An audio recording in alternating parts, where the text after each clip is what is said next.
Қайырлы күн барша көрермендер, менің каналыма хош келдіңіздер. Бүгін сіздермен ванильді капкейктер дайындайтын боламыз. Видеоны соңына дейін қарап, менімен бірге болыңыздар. Ұнаса лайк басып, комментарий қалдырыңыздар, және құрбыларыңызбен бөлісіп қойыңыздар. Капкейкке қажетті заттарымызды дайындап аламыз. Құрғақ таза ыдысымызға 2 жұмыртқамызды жарып саламыз. Қантымызды саламыз. Миксермен ағарғанша миксерлейміз. 3-4 минуттай араластырсаңыздар жетеді. Міне осылай ағару қажет. Келесі ванильді қантымызды және аздап шымшым тұз саламыз. Араластырып аламыз. Бөлме температурасындағы жұмсақ сары майымызды қосамыз. Тағы да жақсылап араластырамыз. Үстіне жылы сүтімізді құямыз. Тағы да араластырып жібереміз. Өлшеп алған ұнымыздың үстіне разрыхлителімізді қосып, оны електен өткізіп саламыз.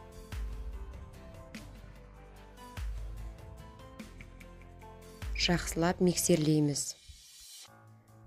Ішінде түйіршіктері болмау қажет, бір текті масса болғанға дейін жақсылап араластырып аламыз. Міне бізде осындай масса пайда болуы қажет. Дайын болған массамызды осылай кондитерлік пакетке жартысын салып аламыз.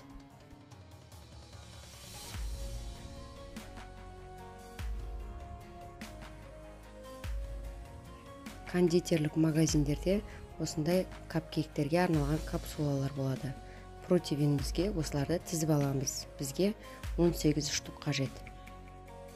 Дайындап алған капсулаларымызға смесімізді құйып шығамыз.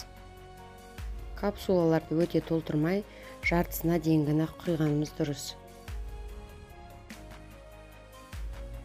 Міне барлығына құйып шықтық.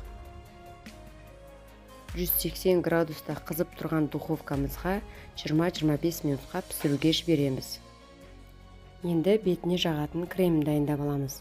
Менде мына жерде творожный сыр 350 грамм, үстіне сахарный пудрамызды қосамыз. Сливкимізді қосамыз. Миксермен жақсылап араластырып аламыз. Енді басына осындай насадканы кигізіп, кондитерлік мешоктарға салып аламыз. Мен жартысын салып алдым. Қалған бөлігін де 2-ге бөлдім. Маған қызыл және жасыл түс қажет. Тамаққа арналған осындай бояғыш қосып, қызыл және жасыл түс шығарып алдым.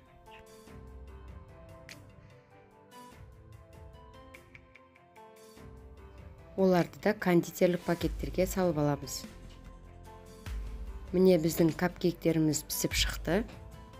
Енді осы капкейктеріміздің бетін безендіруге кірісеміз.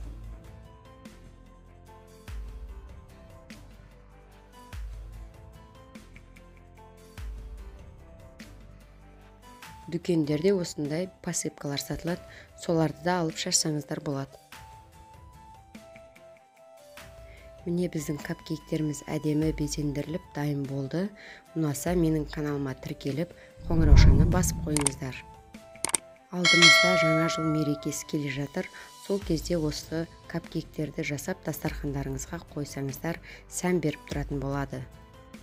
Және барша балалар осы капкейктерді өте жақсы көріп жейді. Мен сіздермен қоштаспаймын.